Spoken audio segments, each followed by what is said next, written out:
What's going on, guys? Chaz from Coach Chaz Fitness here. Today I'm going to be covering topic number 2 of my 15 healthy habits. So this is going to be about fitness. There's several different aspects or components to fitness, and living the lifestyle and fitness is just one of those tiny pieces. So we're going to dig right into it, starting with scheduling. Scheduling your fitness, your exercise, your workouts is one of the most important and crucial parts of the entire thing out of all those components, because when you don't plan ahead, you're basically planning to fail. I know for myself, a perfect example is this entire last week. I was actually supposed to start Body Beast.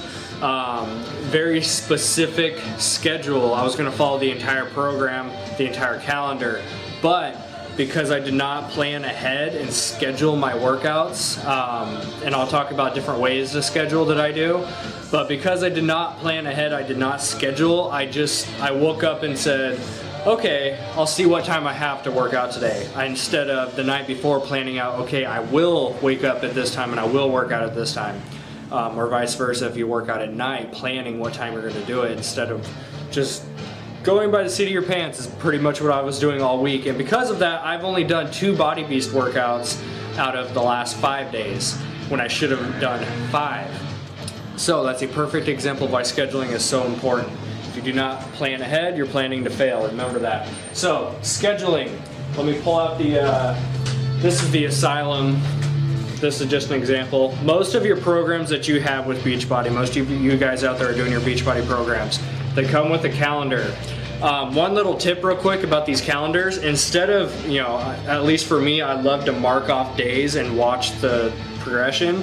What you can do, instead of marking up these calendars so they're only a one-time use, what you do is you take it to somewhere like Staples and you actually get it laminated, and you can use one of these dry erase markers.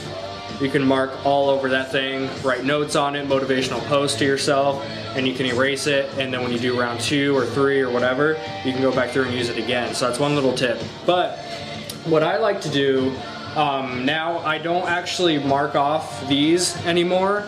I stopped getting them laminated because I much prefer to write my schedule out week by week on a whiteboard, and that way I can just mark off the whiteboard stuff.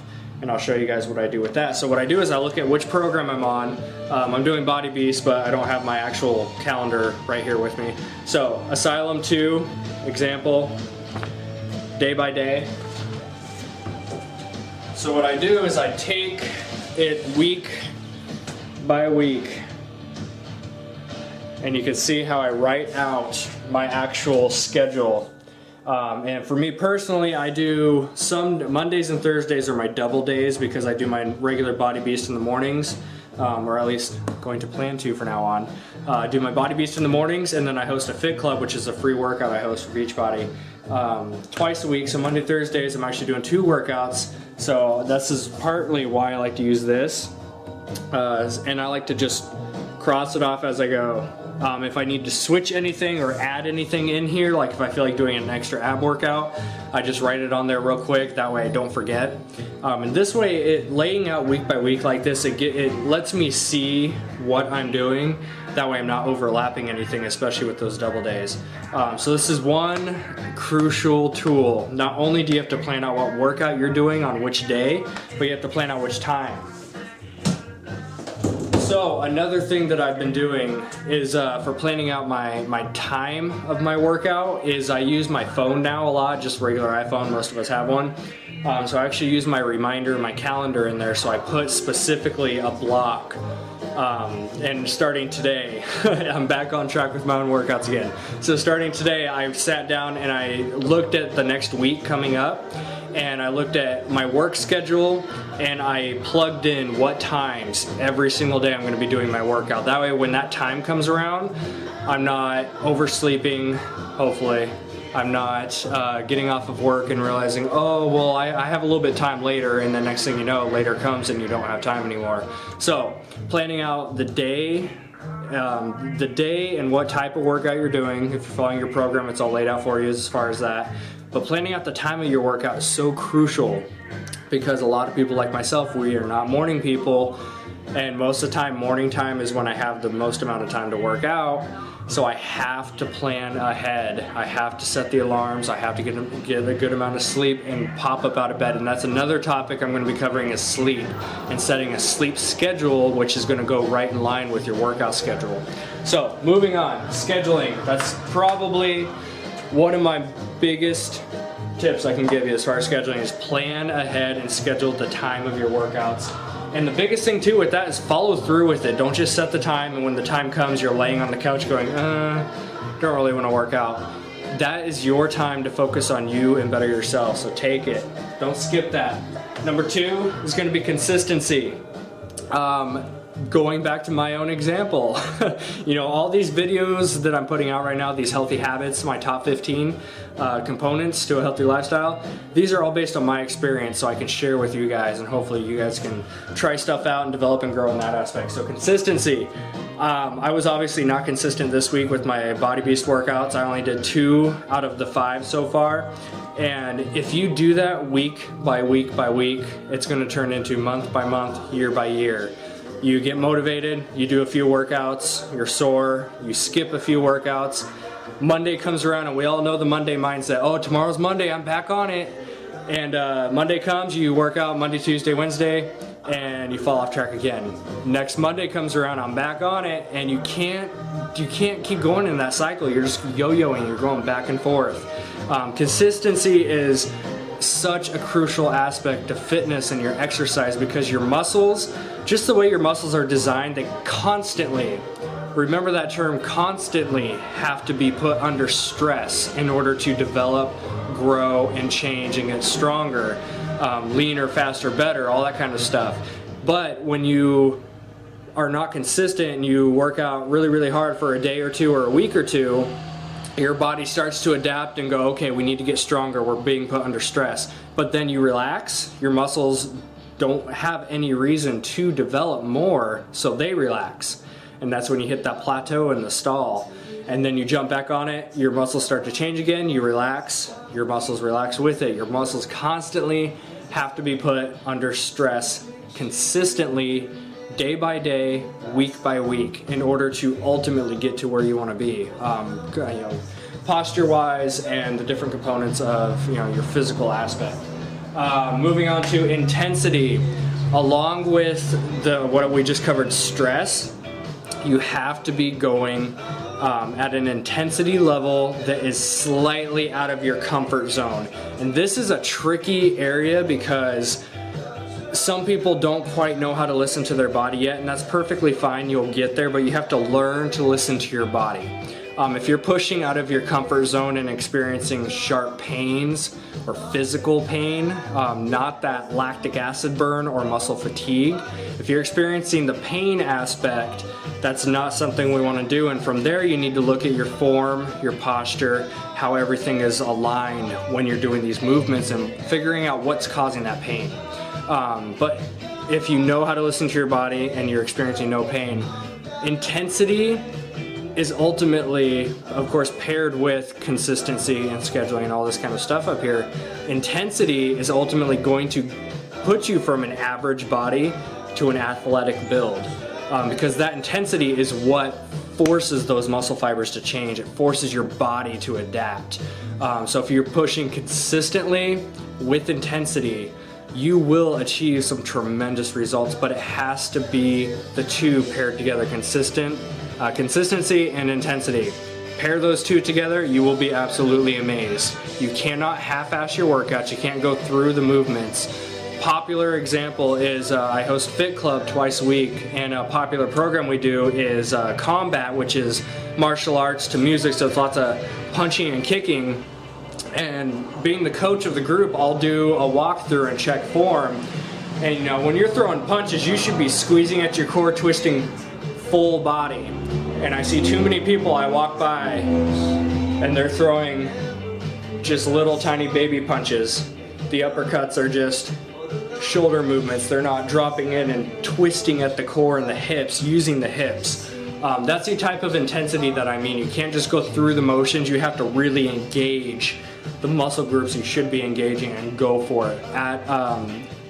I want to say at a comfort level, but you have to push a little bit past the comfort level. It's like I said, it's a tricky line when you don't know exactly what you're doing with it. But if any of you need help with knowing that limit, feel free to reach out to me. That's what I'm here for. Moving on, we have rest days. A lot of us, the fitness part of this whole lifestyle, out of all these 15 different components I'm going to be covering in this video series, fitness is the easiest part because it's, for me at least, you know, a lot of people out there are like me, it's the fun part. The workouts are fun. You love being just dripping sweat, knowing you just kicked ass and getting that endorphin high. That's the fun part. So when a rest day comes along, you feel almost lazy. But with that, you have to take your rest day, guys. And what you do on a rest day is, a rest day, you know, don't just lay around on the couch all day, because whatever soreness you were experiencing the days before, when your muscles are idle, you're basically just going to let all that lactic acid and you know, you just beat the crap out of your muscles for all week long. And if you just stay stagnant all day, you're not going to optimize your recovery. The blood flow is such an important aspect to recovery. So if you are sitting down on the couch on your rest day all day long, you're literally not getting much blood flow into the areas that need the extra oxygen, the nutrients. So what you do on a rest day is, I always call them active rest days, because you want to go for a small hike, nothing that's going to kill you, but something to get your heart pumping, get those legs moving. You want to do yoga is always a nice one. If you find like a 20-30 minute yoga routine that doesn't kill you, but it gets your body nice, loose, and limber. For me, I do a lot of mobility work. Mobility is going to be a separate video. I'll talk to you guys some different techniques I use with lacrosse ball, PVC pipe, big open stretches, that kind of stuff. Go for a walk.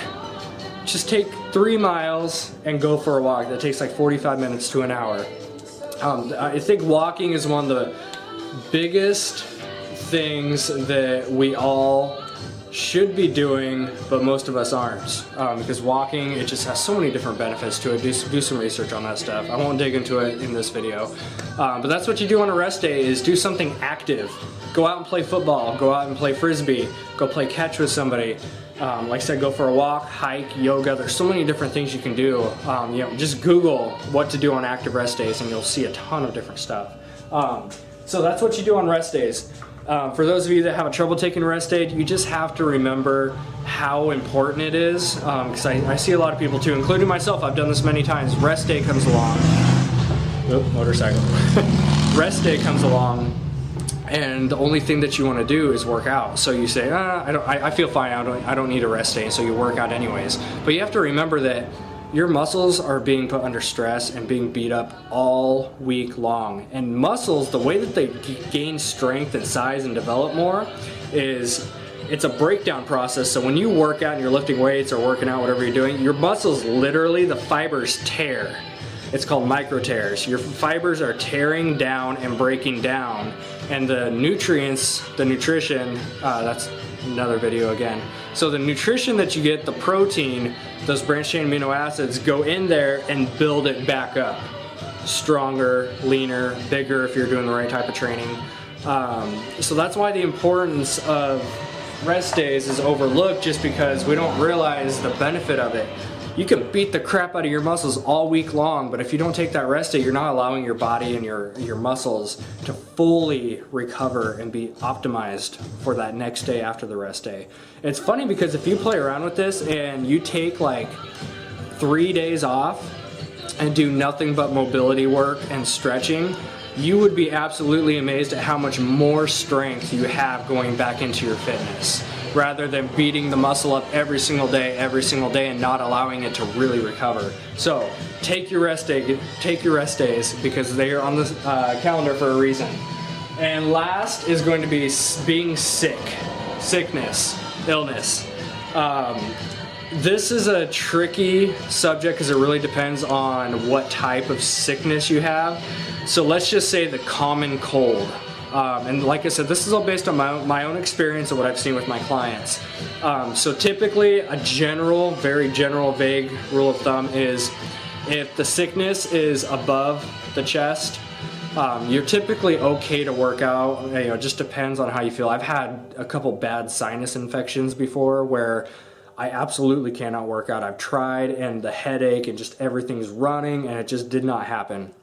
But I've had other times where I have just a common cold and I still get some killer workouts in and I feel good energy-wise. But when you start to get lower, getting into that, like, you know, the bronchial stuff, the deep coughing with the nasty phlegm that comes up, you guys know what I'm talking about. It's not fun. We've all been there.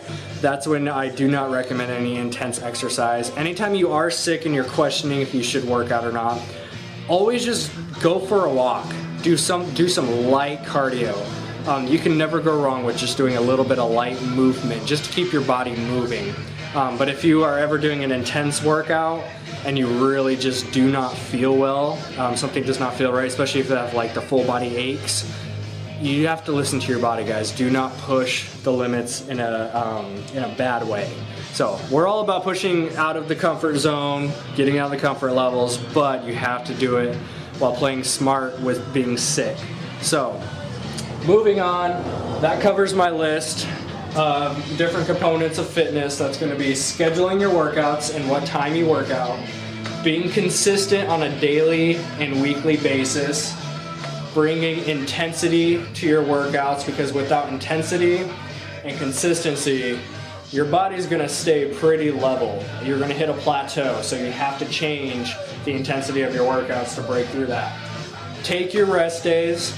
Do not skip them. I recommend a minimum of every 6 days.